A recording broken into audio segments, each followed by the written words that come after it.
हाल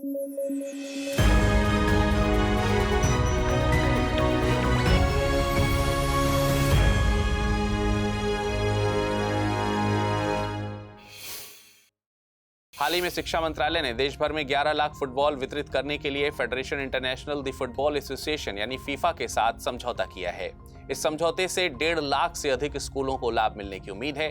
आपको बता दें कि केंद्रीय शिक्षा मंत्री धर्मेंद्र प्रधान जी ने बीते दिनों फुटबॉल फॉर स्कूल F4S कार्यक्रम के तहत उड़ीसा के 17 जिलों के 1260 स्कूलों में फुटबॉल वितरित की थी। इस कार्यक्रम का मकसद फुटबॉल के माध्यम से खेल संस्कृति को बढ़ावा देना है। सरकार अपनी आयुष्मान भारत योजना में आशा और आंगनवाड़ी कार्यकर्ताओं या सहायिकाओं को शामिल करने के लिए तैयार हो गई है। इसके तहत आशा और आंगनवाड़ी कार्यकर्ताओं और स्वास्थ्य उपचार के लिए मुफ्त कवर मिल सकेगा। फैसले की घोषणा होने के बाद स्वास्थ्य मंत्रालय को अब तक 23 लाख आंगनवाड़ी कार्यकर्ताओं और सहायकों के आधार डिटेल्स प्राप्त हो गए हैं। अतिरिक्त जानकारी के तौर पर आपको बता दें कि हाल ही में जारी अंतरिम केंद्रीय बजट 2024-25 में वित्त मंत्री श्रीमती निर्मला सीतारमण ने इस वर्ग को आयुष्मान योजना के तहत शामिल करने का निर्णय किया था। गौरतलब है कि आयुष्मान भारत प्रधानमंत्री जन आरोग्य योजना गरीब और कमजोर परिवारों को प्रतिवर्ष 5 लाख रुपए तक का स्वास्थ्य कवरेज प्रदान करती है। हाल ही में इंटरनेशनल कोर्ट ऑफ जस्टिस की जज हिलेरी चार्ल्सवर्थ सुर्खियों में हैं। हिलेरी चार्ल्सवर्थ फिलहाल अपने भारत के दौरे पर आई हैं। वे मुख्य न्यायाधीश DY चंद्रचूड़ की अध्यक्षता वाली सुप्रीम कोर्ट की पीठ में शामिल हुई और उन्होंने न्यायिक कार्यवाही देखी। हाल ही में हिलेरी चार्ल्सवर्थ ने सुप्रीम कोर्ट परिसर में the international court of justice a legal forum in a political environment विषय पर वार्षिक आख्यान दिया था। आपको बता दें कि हिलेरी चार्ल्सवर्थ एक ऑस्ट्रेलियाई अंतर्राष्ट्रीय वकील हैं जो 5 नवंबर 2021 से इंटरनेशनल कोर्ट ऑफ जस्टिस के न्यायाधीश हैं। हाल ही में नासा की फ्लाइंग लेबोरेटरी DC-8 चर्चा में है। इस फ्लाइंग लेबोरेटरी ने पूरे एशिया में उड़ानों की एक श्रृंखला शुरू की है। इस लेबोरेटरी ने अपनी शुरुआत फिलीपींस से की। यह वायु प्रदूषण के पूर्वानुमान और उससे निपटने के लिए महत्वपूर्ण मॉडलों को बनाने के लिए तैयार की गई है, जिससे संभावित रूप से अधिक सटीक सार्वजनिक चेतावनी प्रणाली तैयार हो सकेगी। यह लेबोरेटरी विभिन्न स्रोतों से निकलने वाले प्रदूषण का प्रत्यक्ष माप प्रदान कर सकती है। यह एशिया AQ नाम की परियोजना के तहत काम कर रही है।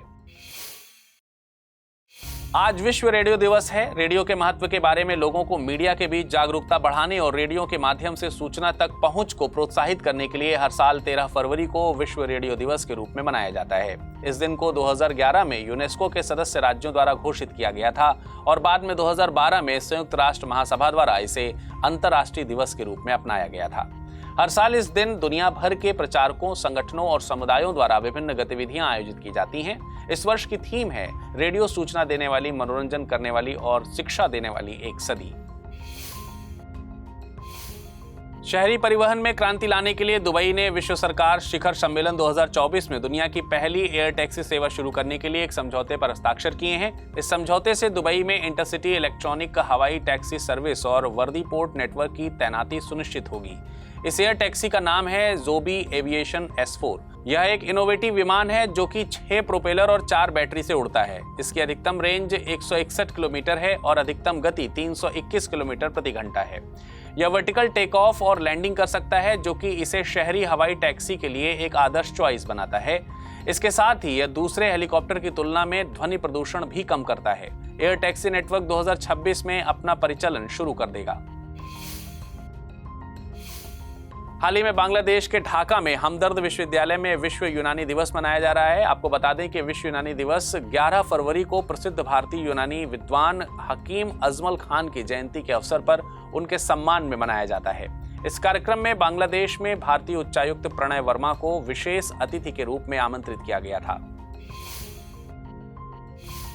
प्रधानमंत्री नरेंद्र मोदी जी आज UAE और कतर की 3 दिवसीय यात्रा पर रवाना हुए हैं। यह 2014 के बाद से संयुक्त अरब अमीरात की उनकी 7वीं यात्रा और कतर की दूसरी यात्रा होगी। आपको बता दें कि पिछले 9 वर्षों में व्यापार और निवेश, रक्षा और सुरक्षा जैसे विभिन्न क्षेत्रों में संयुक्त अरब अमीरात के साथ भारत का सहयोग कई गुना बढ़ गया है। इस यात्रा में भारत और UAE के बीच व्यापक रणनीतिक साझेदारियों को आगे बढ़ाने पर व्यापक चर्चा भी होगी। हाल ही में अदानी ग्रीन एनर्जी लिमिटेड ने दुनिया के सबसे बड़े नवीकरण ऊर्जा प्रोजेक्ट की शुरुआत की है। यह प्रोजेक्ट 30 गीगावाट क्षमता का है। यह गुजरात के हावड़ा और कच्छ में स्थापित किया गया है। बाल्टिक सागर के तल पर भूवैज्ञानिकों ने 1670 पत्थरों से बनी 1 किलोमीटर लंबी दीवार की खोज की है। शोधकर्ताओं की टीम अब इस निष्कर्ष पर पहुंची है कि इसका निर्माण संभवतः पाषाणकालीन शिकारियों ने तकरीबन 11,000 साल पहले बारहसिंघा का शिकार करने के लिए किया होगा। यह बाल्टिक सागर क्षेत्र में मिला पाषाण युग का पहला हंटिंग स्ट्रक्चर है। 2023 बरगंडी प्राइवेट हुरून इंडिया 500 सूची में serum institute of India 1.92 lakh crore के मूल्यांकन के साथ भारत की सबसे मूल्यवान गैर सूचीबद्ध कंपनी बन गई है। इसके बाद National Stock Exchange of India, Megha Engineering, Zoho Swiggy, इटांस फार्मास्यूटिकल्स, ड्रीम 11, पार्ले, जीरोधा और रोजर पे का स्थान है। गौरतलब है कि रिलायंस इंडस्ट्रीज भारत की सबसे मूल्यवान प्राइवेट कंपनी है।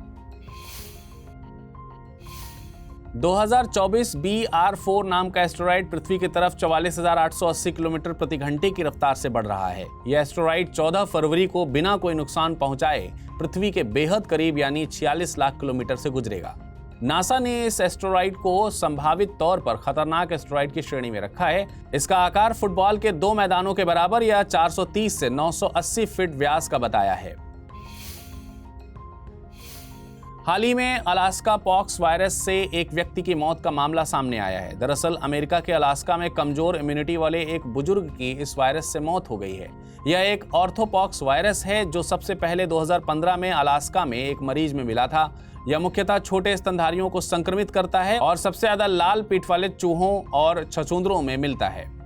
इससे त्वचा पर घाव, लिंक नोड में सूजन और जोड़ों या मांसपेशियों में दर्द होता है। वन्यजीवों की प्रवासी प्रजातियों के संरक्षण पर कंजर्वेशन यानी COP14 का आयोजन समरकंद, उज्बेकिस्तान में आयोजित किया जा रहा है। इस सम्मेलन की शुरुआत 12 फरवरी को हुई और यह 17 फरवरी तक जारी रहेगा। आपको बता दें कि इसे बॉन कन्वेंशन के रूप में भी जाना जाता है, जो कि संयुक्त राष्ट्र पर्यावरण कार्यक्रम के तत्वाधान में एक पर्यावरणीय संधि है तथा यह एक मात्र वैश्विक और संयुक्त राष्ट्र आधारित अंतर सरकारी संगठन है जो विशेष रूप से स्थलीय, जलीय और पक्षी प्रवासी प्रजातियों के संरक्षण और प्रबंधन के लिए स्थापित किया गया है। इसके 2 परिशिष्टों में से परिशिष्ट 1 में लुप्तप्राय प्रवासी प्रजातियों को सूचीबद्ध किया जाता है और दूसरी में उन प्रजातियों को सूचीबद्ध किया जाता है जिनकी प्रतिकूल संरक्षण स्थिति है।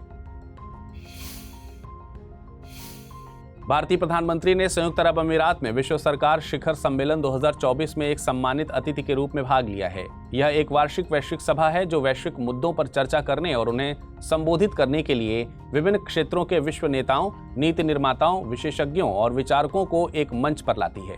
इसकी स्थापना 2013 में संयुक्त अरब अमीरात के उपराष्ट्रपति और प्रधानमंत्री के नेतृत्व में की गई थी। यह प्रतिवर्ष दुबई, संयुक्त अरब अमीरात में आयोजन किया जाता है तथा इस वर्ष की थीम भविष्य की सरकारों को आकार देना रखी गई है। हाल ही में नीति आयोग के द्वारा ग्रो रिपोर्ट और पोर्टल लॉन्च किया गया है। यहाँ ग्रो से तात्पर्य है greening and restoration of wasteland with agroforestry, यानी कृषि वानिकी के साथ बंजर भूमि को हरा भरा और पुनर्स्थापित करना। यह पोर्टल राज्य और जिला स्तरीय डेटा तक सार्वभौमिक पहुंच प्रदान करेगा। इस पहल को पूरे भारत में पर्यावरण संरक्षण और टिकाऊ भूमि उपयोग के प्रयासों को बढ़ावा देने के लिए शुरू किया गया था। साथ ही यह हरियाली और पुनर्स्थापित परियोजनाओं में लगे सरकारी विभागों और उद्योगों को महत्वपूर्ण अंतर्दृष्टि प्रदान करेगी तथा इस पहल का लक्ष्य वर्ष 2030 तक 26 मिलियन हेक्टेयर बंजर भूमि को पुनर्स्थापित करना रखा गया है। हाल ही में IEA यानी अंतर्राष्ट्रीय ऊर्जा एजेंसी ने भारत को पूर्ण सदस्यता देने के लिए बातचीत शुरू की है। दरअसल भारत ने अक्टूबर 2023 में पूर्ण सदस्यता के लिए औपचारिक रूप से अनुरोध किया था। आपको बता दें कि भारत वर्ष 2017 में एक सहयोगी सदस्य के रूप में IEA का हिस्सा बना था। IEA एक स्वतंत्र अंतर सरकारी संगठन है। इसकी स्थापना 1974 में OECD के ढांचे के तहत 1973 के तेल संकट के जवाब में की गई थी। इसका मुख्यालय पेरिस में स्थित है। यह संगठन वैश्विक ऊर्जा क्षेत्र पर नीतिगत सिफारिशों, विश्लेषण और डेटा प्रबंधन करता है। एग्जाम के पॉइंट ऑफ व्यू से आपको ध्यान रखने की जरूरत है कि IEA द्वारा विश्व ऊर्जा आउटलुक रिपोर्ट, विश्व ऊर्जा निवेश रिपोर्ट, विश्व ऊर्जा सांख्यिकी और भारत ऊर्जा आउटलुक रिपोर्ट आदि रिपोर्ट जारी की जाती हैं। हाल ही में चर्चा में रही मिनी कुतुब मीनार के बारे में आपने सुना होगा। दरअसल इसे हस्तसाल मीनार के नाम से भी जाना जाता है। यह पश्चिमी दिल्ली के एक छोटे से गांव में स्थित है। ऐसा माना जाता है कि इस मीनार का निर्माण मुगल सम्राट शाहजहां के शासनकाल के दौरान 1634 में पूरा हुआ था। यदि इसके वास्तुशिल्प के बारे में बात करें तो यह एक चौकोर मंच पर खड़ी 17 मीटर ऊंची मीनार है और इसका आकार अष्टकोणीय है। वर्तमान में मीनार को विरासत मूल्य की ग्रेड ए की श्रेणी में रखा गया है।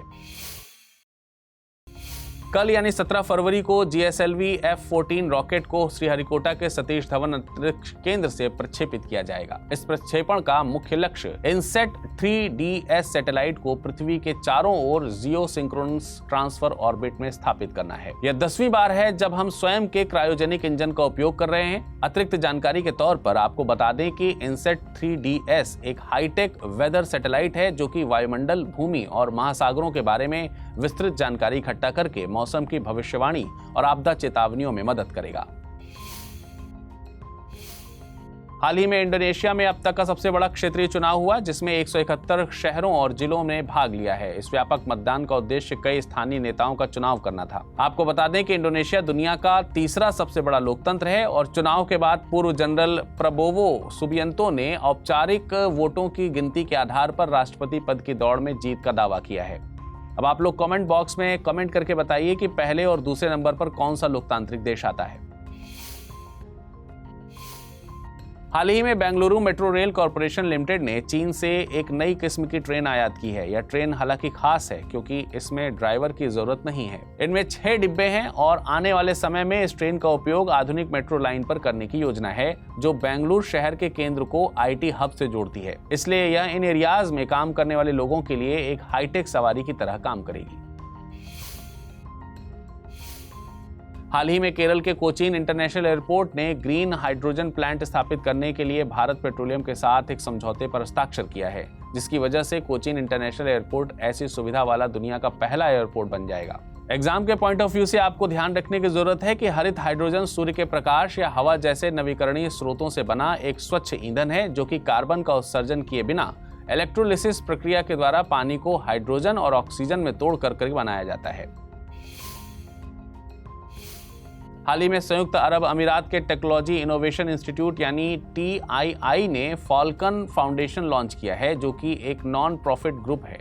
यह group open source generator AI model के विकास पर केंद्रित होगा। दरअसल जनरेटिव AI एक प्रकार की आर्टिफिशियल इंटेलिजेंस है जो इंटरनेट पर डाटा को सर्च करने के बजाय डाटा के पैटर्न को पहचान कर टेक्स्ट, इमेज, वीडियो या ऑडियो आदि से रिलेटेड नया डाटा बना सकती है।